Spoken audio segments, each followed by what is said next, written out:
పెద్ద సినిమా నేను ఇంకా చూడలేదు, బట్ చూసిన వాళ్ళ నుంచి 2 రకాలైనటువంటి ఒపీనియన్స్ విన్నాను. మీరు ఆల్రెడీ ఈ సినిమా చూసుంటే దేంతో అంగీకరిస్తారో కామెంట్స్ రూపంలో చెప్పండి. కొంతమంది ఈ సినిమాని పూర్తి స్థాయిలో దుయ్యబడుతూ ఆ డైరెక్టర్ని ఇష్టం వచ్చినట్లుగా తిడుతూ ఉన్నారు, బుర్రుందా లేదా అని చెప్పి.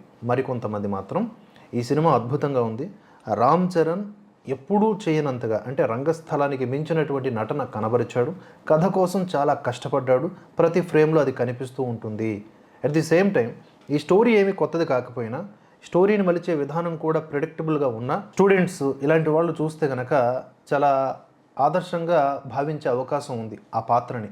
ఎందుకంటే ఎన్నో అవమానాలు, ఎన్నో తిట్లు, మరెన్నో అగచాట్లు, జీవితం నాశనం అయిపోయే ప్రతి దశ నుంచి కూడా మళ్ళీ కొత్తగా స్టార్ట్ చేయటం, అనుకున్న లక్ష్యాన్ని చేరేదాకా కూడా అలుపెరగని పోరాటం చేయటం, ఇది ఈ పాత్ర యొక్క నేపథ్యం, పాత్ర జరుగుతున్న విధానం. ఇది ఎంతో అర్థవంతమైనటువంటి లైన్ లాగా నాకు అనిపించింది. చూడాలని ఒక క్యూరియాసిటీ పెంచేటటువంటి విషయంగా అనిపిస్తోంది.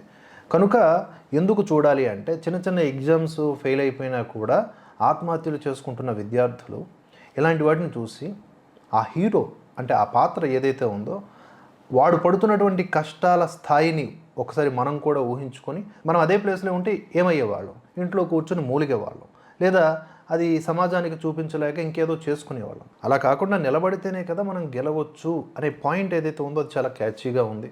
ఓవరాల్గా సినిమా వరస్ట్గా ఉంది అనేవి మాత్రం నిజంగా రామ్ చరణ్ హేటర్స్ చేస్తున్న ప్రచారంగా మనం భావించవచ్చు. సినిమా మొత్తంగా చూసుకుంటే కనుక కంప్లీట్గా ఒక మంచి ఎక్స్పీరియన్సు, మంచి స్టోరీ, ఒక మంచి ఆదర్శవంతమైనటువంటి కథనము అవన్నీ కనిపిస్తూ ఉంటాయి.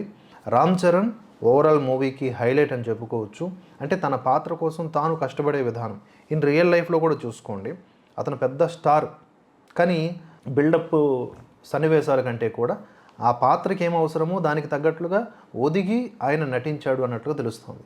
కొన్ని చోట్ల దారుణంగా అతన్ని తిడతారు కూడా, అంటే ఇతర క్యారెక్టర్స్ తిడతాయి, బండబూతులు తిడతాయి, తిడుతూనే ఉంటాయి.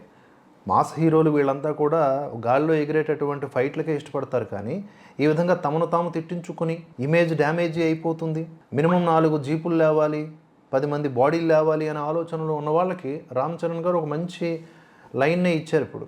ఎందుకంటే పాత్ర ముఖ్యం. తమిళనాడులో ఉన్నటువంటి లేదా మలయాళ సినిమా ఇండస్ట్రీలో ఉన్నటువంటి ఆర్టిస్టులకు ఎందుకు అంత పేరు అంటే వాళ్ళు పాత్రలో ఒదుగుతారు, పాత్ర కోసం తప్పిస్తారు.